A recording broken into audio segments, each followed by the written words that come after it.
Alright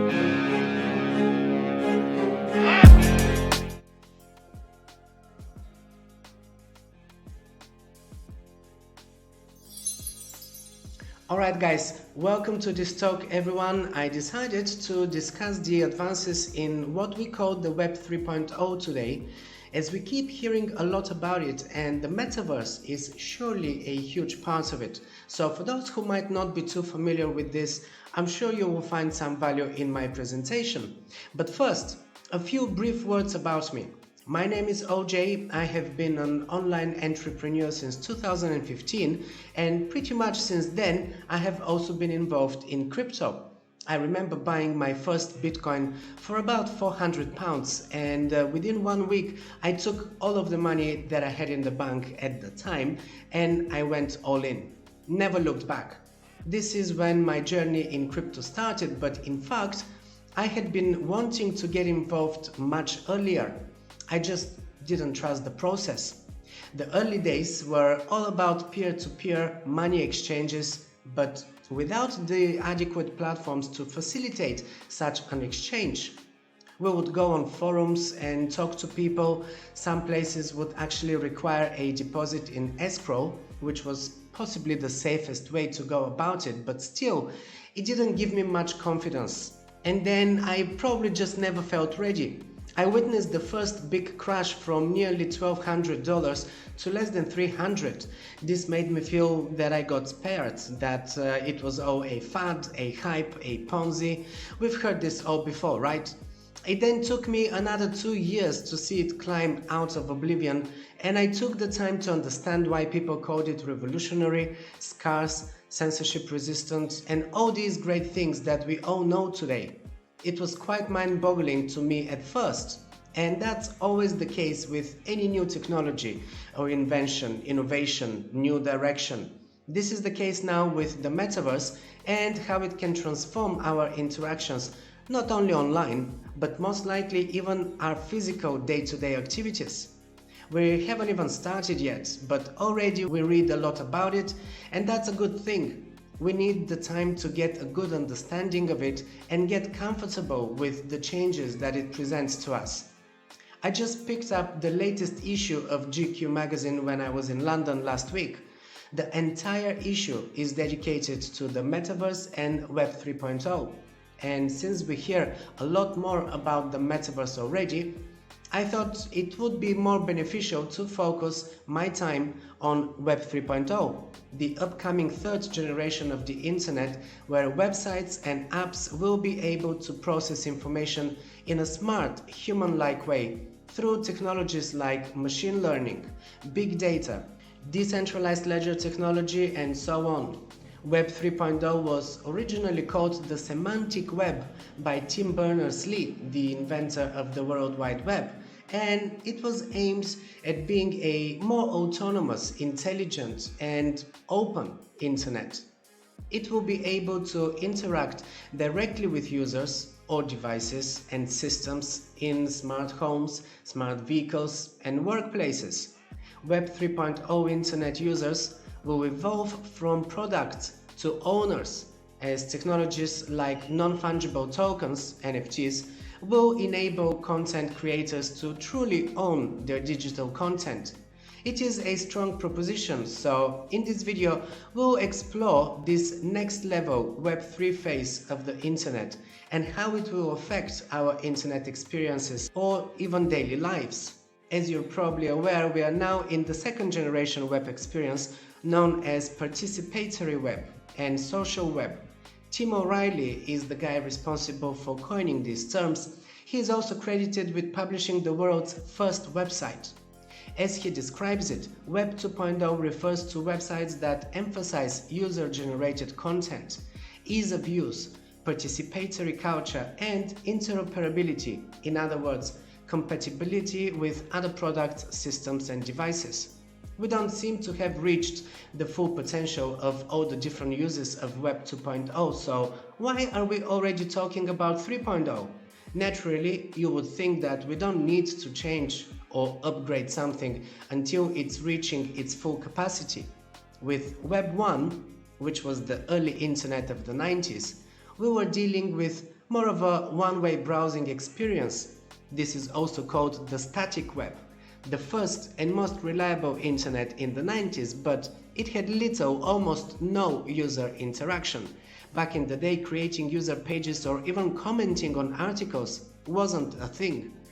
There were some early stages of interactive experiences like ICQ, if you remember that, or Napster, although not exactly a communication channel, but forums existed as well, not too different from email at the time, until we got broadband, and with faster speed came the ability to interact easier in real time. Websites became a lot more interactive thanks to advancements in web technologies like JavaScript or HTML5, CSS3 and more, which enabled startups to build interactive web platforms such as Skype or YouTube, MySpace, Facebook, Wikipedia and so on. Operation systems like Linux have been widespread across the tech sphere, including powering the Android platform. WordPress was purely responsible for the birth of self-publications, blogging, a new form of journalism, and keeping the world informed. Open source software, alongside its developer community and broader user bases, emphasize the importance of ensuring that the internet is open and accessible to all. Also, Web 2.0 enabled websites to be more dynamic, more interactive, and emphasizing user-generated content, which is already a big change, but all of this gave rise to new ways of advertising, seemingly improved by precision in targeting the audiences, which turned the consumer into a product of the website owners. Within a few years of this tailored experience, the world woke up to the fact that data is being collected by every website that we visit, whether we like it or not. And not only that, but this data is being abused in the hands of corporations, who even use it to change the course of elections and to direct public opinion in ways we have never experienced before. The spread of false news and misinformation has been a huge problem in the last few years, as it's growing so fast that what was once an abundance of information sources has now become quite the opposite. And with that, censorship and the fight against illicit or threatening speech has been on the rise too. This is where Web 3.0 comes in the picture. It promises a decentralized, permissionless, and open source alternative to what we have already built that will transform computing, data storage, and even peer-to-peer interactions. For one, it should eliminate freeloading third parties by giving back the ownership of private data and enabling users to monetize that data as a product. This is a complete U-turn on today's centralized model of everything pretty much. Second, Web 3.0 will enable fractionalized and mutual digital ownership of property, assets, organizations, and everything in between, leading to a trustless global macroeconomy where participants can collaborate towards a common incentive. And third, decentralized companies or organizations, DAOs, could become more resilient, where each stakeholder is in fact a partial owner. At least this is the goal. Web 3.0 aims to create this future with the help of technologies like blockchain, artificial intelligence, and the Internet of Things, IoT, where everyday objects are turned into smart devices, communicating between each other, communicating with other devices, and automating a vast number of daily tasks and activities. At some point, internet-connected devices will no longer be concentrated on computers and smartphones like it is right now in the Web 2.0, since Internet of Things technology will bring forth a multitude of new types of smart devices, many of which we have not invented yet. Data will be distributed in a decentralized way, which would be a huge leap from our current generation of the Web 2.0 internet, where data is almost entirely stored in centralized repositories. And I'm not against the product or the services by centralized companies. Right now, it's still the norm that a platform like Facebook, for instance, or a service like Skype is greatly benefiting from being operated by a company with people designated for each separate branch of the business, so that everything can run smoothly and seamlessly. That's just one example of the benefits of centralized applications. And if you have ever used decentralized exchanges or other decentralized applications or platforms, you probably know that the risks of making errors that are irreversible, well, this is an important weakness that needs to be addressed. Blockchain technology is already serving the task of decentralization, and it's doing it quite well, but the challenge really is to be able to build decentralized applications that can indeed be run by DAOs, decentralized organizations, where decision-making and the control is placed in the hands of the users. And we need plenty of these so that we can cover all aspects of our lives, all industries and all use cases, which means that we have a long way to go. And we will be finding out what works as we go along, just as it always happens, since these will be the first attempts, and there's a lot of room for error, of course. Users and machines will be able to interact with data, but for this to happen, programs need to understand information both conceptually and contextually. In this regard, we need to improve two key areas: the semantic web and, of course, artificial intelligence. Semantics is the study of relationship between words. Therefore, the semantic web enables computers to analyze loads of data from the web, which includes content, transactions, or links between people. So, in practice, how would this look? Well, let's take these two sentences for example. I love Bitcoin, or I heart Bitcoin. Their syntax may be different, but their semantics are pretty much the same. Since semantics only deal with the meaning or the emotion of the content, applying semantics in the web would enable machines to decode meaning and emotions by analyzing the data. Consequently, internet users will have a better experience driven by enhanced data connectivity, and many are hoping that the semantic web will be the end of disruptive advertising, which is the current standard for Web 2.0. The user experience would no longer be interrupted by never-ending pop-ups and unskippable ads.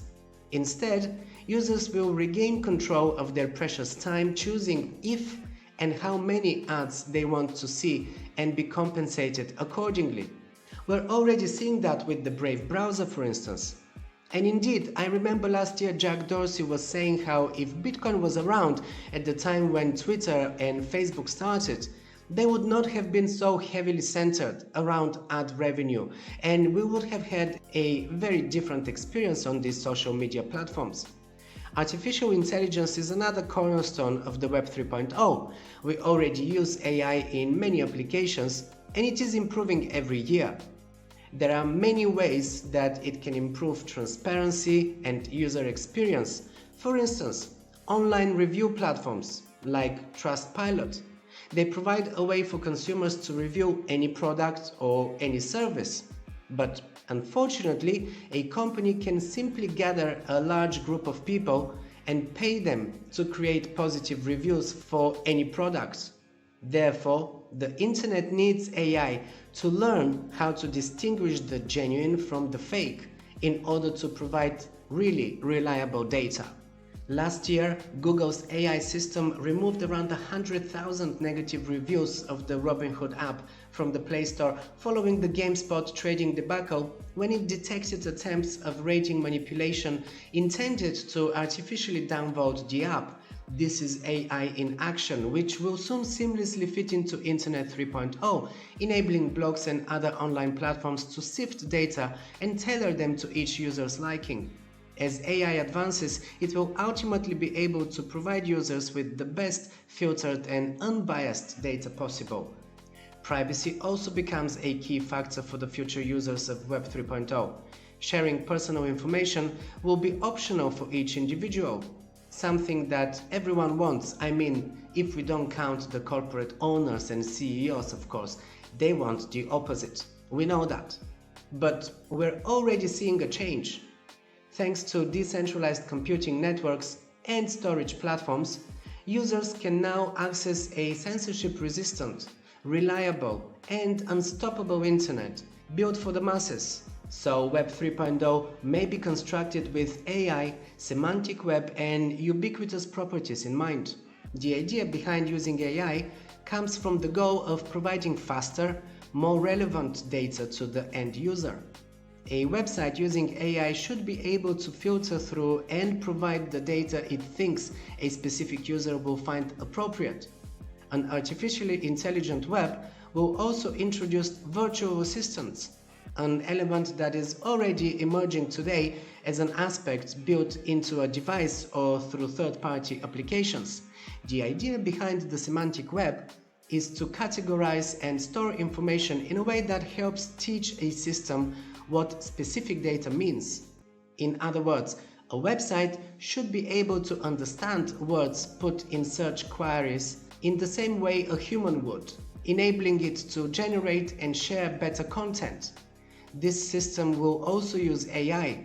The semantic web will teach a computer what the data means, and then AI will take the information and use it.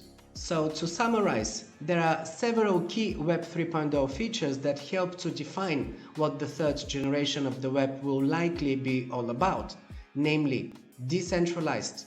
As opposed to the first two generations of the web, where governance and applications were largely centralized, Web 3.0 will be decentralized. Applications and services will be enabled in a distributed approach, where there isn't a central authority. Blockchain-based. Well, blockchain is the enabler for the creation of decentralized applications and services. With blockchain, the data and the connection across services are distributed in an approach that is different than centralized database infrastructure. Blockchain can also enable an immutable ledger of transactions and activity, helping to provide verifiable authenticity in a decentralized, trustless manner.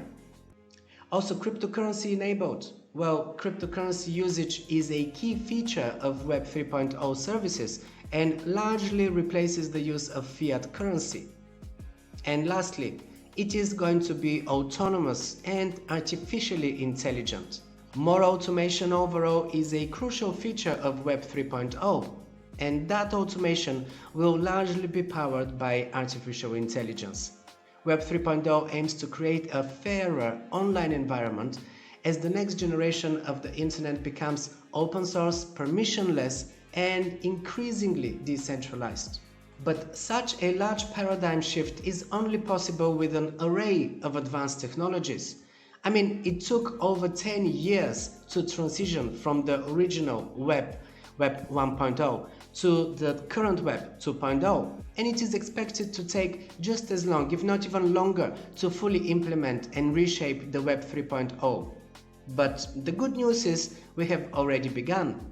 Well, for a start, we already have Web3 applications like MetaMask or Trust Wallet, Brave Wallet, Brave Browser, and a few more. As you notice, these are all blockchain-based wallets. This is because Web3 is in fact a blockchain-based infrastructure. It's the decentralized web, and blockchain so far is the most effective way and the only kind of network that we've created which offers some form of decentralization, at least to a satisfactory level that can serve the needs of the Web 3.0. We still have a long way to go. Of course, the technology needs time to mature and the ecosystem will need to welcome all creators. Some Web 2.0 companies, including Reddit and Discord, have already explored incorporating Web 3.0 technology into their platforms. Last November, I remember CEO Jason Citron tweeted a screenshot suggesting that Discord might be exploring integrating cryptocurrency wallets into their platform. Well, unfortunately, 2 days later, and after heavy user backlash, Discord announced that they had no plans to integrate such technologies just yet, and that it was an internal-only concept that had been developed in a company-wide hackathon.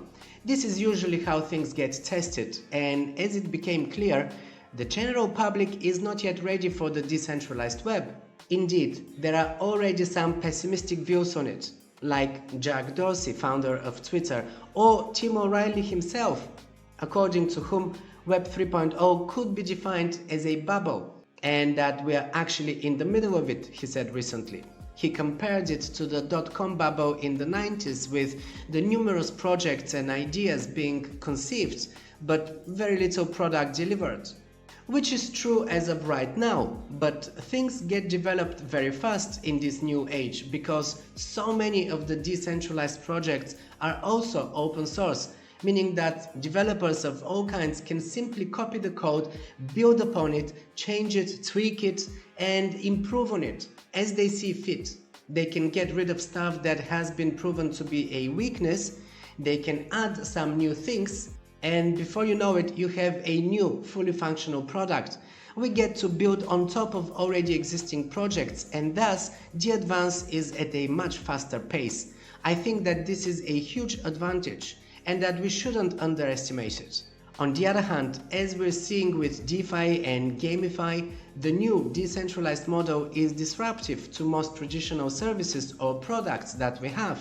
And these are all driven by powerful corporations or institutions who often take a hostile approach to any new developments. They do that by imposing restrictions or bans, bills, even new laws, so this could indeed hinder the progress that I'm talking about, and Web3 could fail to gain enough traction, ultimately fading away without fully realizing its potential. But still, I think though, we ought to give it a shot. So this wraps up my talk about the future of the web, and specifically the decentralized web, Web 3.0 as we know it. Thank you guys for watching, and come check out crypto-corner.com, my blog, or my website ojjordan.com, where you will find some great freebies. I've published a few ebooks, some of which are free to download on my website. Things like the most used charting patterns or the most common trading jargon. I also just added a new one called 200 Cryptos in One Sentence, where I describe all the most popular cryptocurrencies in, well, just one sentence, keeping it simple and short. You can also find me on Twitter at BusyGeorgie, and you will also see it up here in the corner, so you can follow me there too. I'll be happy to connect with you, and bear in mind, I host a free video podcast on my YouTube channel where I share technical analysis, news and key updates on all major cryptocurrencies to keep you up to date and to help you navigate easily and safely in the cryptoverse. So I hope you found value in this, and I'm sure you will find even more value in my videos. Thanks for your attention, and hopefully I'll see you on my YouTube channel.